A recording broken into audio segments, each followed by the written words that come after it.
नमस्कार दोस्तों, मैं शमिता सोमवार सुकुमार में मैं हाजिर हो गई हूँ बहुत दिनों बाद।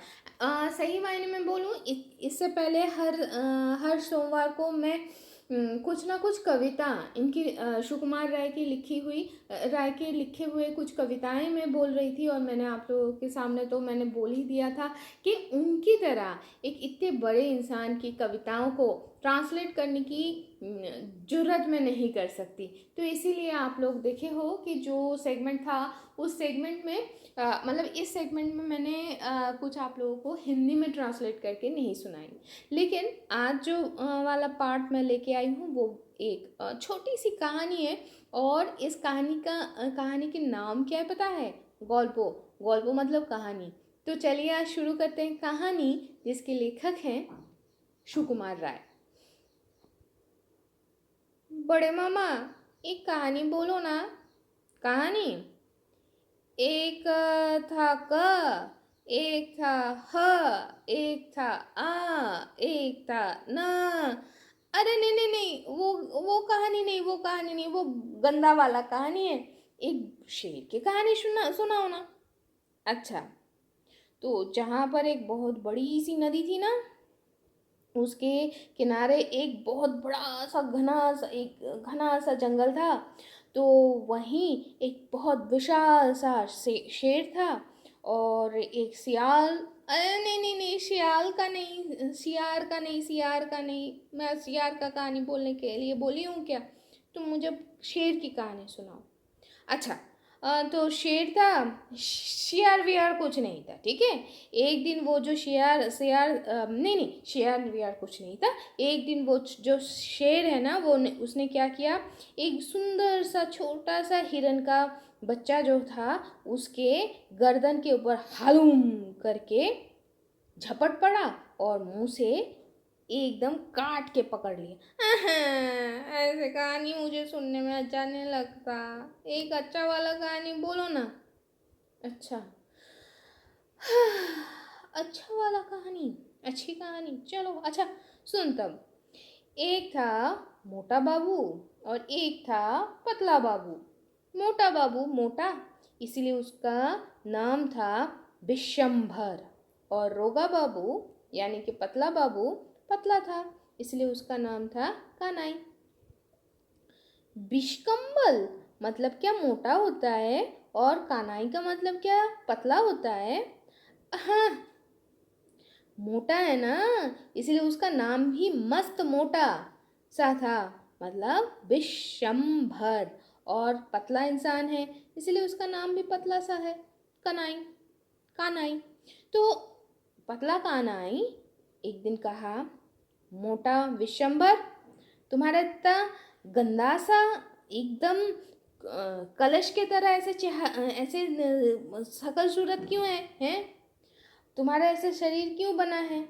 तो मोटा विशंभर बोले, पतला कनाई, तेरा हाथ पैर भी क्यों ऐसे डंडे की तरह एकदम है?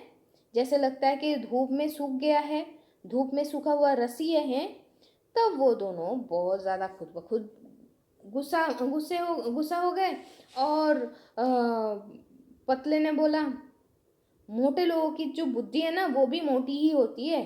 तो मोटा बोला, और पतले लोग ना एकदम कंजूस होते हैं। मोटा बुद्धि मतलब क्या? बुद्धू वाले बुद्धि होती है। हाँ, उसके बाद सुनना। तो मोटा और पतला तब बहुत झगड़ने लगे।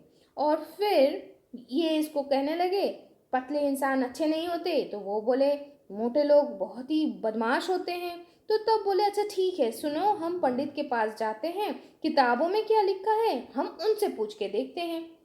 किताबों में सब कुछ लिखा हुआ होता है। हाँ, रहता है ना। तो इसीलिए तो वो दोनों ने पंडित के पास चले गए। अब पंडित के पास जाके दोनों अपने अपने अर्जी पेश कर दी।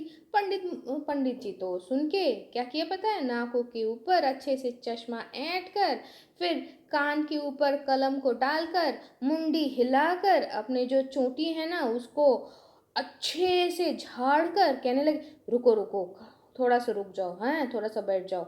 ये पतले और मोटे के लिए ना वो कौन कैसा बदमाश है उसका विचार आज ही हम कर लेंगे। ये कह के पंडित जी क्या किए, तकिए के ऊपर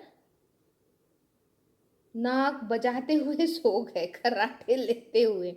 तो पतला कनाई और मोटा विशंबर बैठे ही रहे। 1 घंटा जाए, 2 घंटा चला जाए, तब थोड़ी देर बाद, मतलब 2 घंटे के बाद थोड़ी देर बाद पंडित जी आंख मलते हुए पूछने लगे। वो तो शायद भूल ही गए थे, तो कहने लगे, अरे क्या माजरा है, तुम लोग क्यों यहाँ पर हो?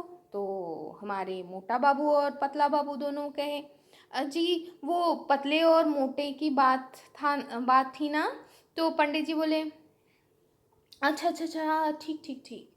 ये बोलकर एक बहुत ही मस्त मोटा सा किताब वो लेके आए और मुंह को क्या बोलूं मुंह बनाते हुए सांड की तरह एक सूर में वो कहने लगे कि किताबों में है। अच्छा, यहाँ पर थोड़ा सा कविता है बच्चों, तो मैं वो कविता जैसे बांग्ला में है वैसे ही मैं पढ़ने वाली हूँ, फिर मैं उसका अर्थ बताने वाली हूँ, ठीक है बच्चों। तो वो सांड की तरह सूर में कहने लगे, किताब में है, मोटका मनुष्य होत का मुख, बुद्धि मोटा अहम मुख। मोटे इंसानों का मुंह भी कलश की तरह होता है और बुद्धि भी बहुत ही मोटी बुद्धि होती है। तो ये सुन के ही पतला का नाई तो हो करके हंस पड़ा। तो तब पंडित जी बोले, शुक्न लोके शैतानी, दिमाग देखे हार मानी। मतलब सूखा हुआ पतले लोगों का जो शैतानी है ना, और उनका अहम देख के हमें तो हार ही मानना पड़ता है। ये सुन के तो मोटा जो बाबू हैं हमारे विशंबर जी, वो तो हंस हंस के लोटपोट हो गए।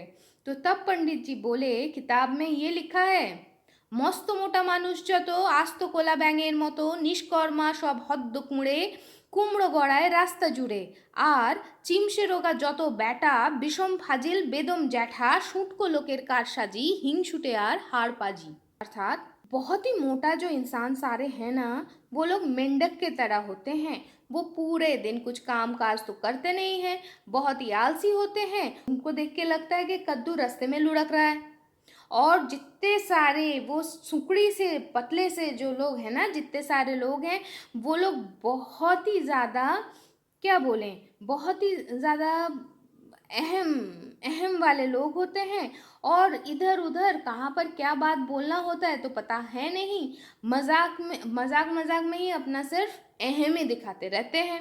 और ये लोग सिर्फ और सिर्फ इसके पीछे कैसे लगना है, उसके पीछे कैसे थोड़ा सा ऐसा गंदी बात करके आना है, मतलब वो सिर्फ पैतरे ही भांसते रहते हैं। और वो लोग बहुत ही जेलस इंसान होते हैं, बहुत ही ज़्यादा मतलब जलने वाले इंसान होते हैं। वो खुद कुछ अच्छा करे या ना करे, दूसरे का अगर अच्छा भी हो तब भी जल जाते हैं, अगर बुरा है तो तब भी जल जाते हैं। तो ये सुनकर मोटा बाबू और पतला बाबू दोनों ही बहुत जोरों का गुस्सा हो गए। तो लेकिन हमारे पंडित जी तो बोलते ही रहे। तो क्या बोले, দুটোই বাঁদর দুটোই গাধা, রোগা মোটা সমান হাঁদা, ভণ্ড বেড়াল পালের ধাড়ি, লাগাও মুখে ঝাঁটার বাড়ি, মাথায় মাথায় ठुके ठुके चुनकाली दाओ দুটো मुखे। अर्थात दोनों ही बंदर है और दोनों ही गधे हैं। पतला मोटा सारे एक जैसे बुद्धू हैं, दोनों ही ठगी हैं। और जैसे बिल्ली होते हैं ना, ठीक वैसे ही वाला छल कर सकते हैं, छल कपट वाले हैं। तो इन दोनों के ही मुंह में झाड़ू लगना चाहिए और दोनों की मुंडी को एक साथ लेके ठोक दो और मुंह में कलख लेप के भगा दो दोनों को।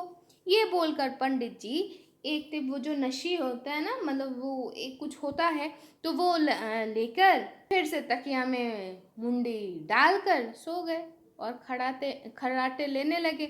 तो इसके बाद वो दोनों क्या किए तो वो बाबू लोग क्या किए पता है, उनके तो मुंह खुले के खुले रह गए और बुद्धू की तरह अपना सर खुजाते रहे और फिर खुजाते खुजाते घर चले गए और सोचने लगे, हैं ये पंडित कितनी बुद्धू है रे।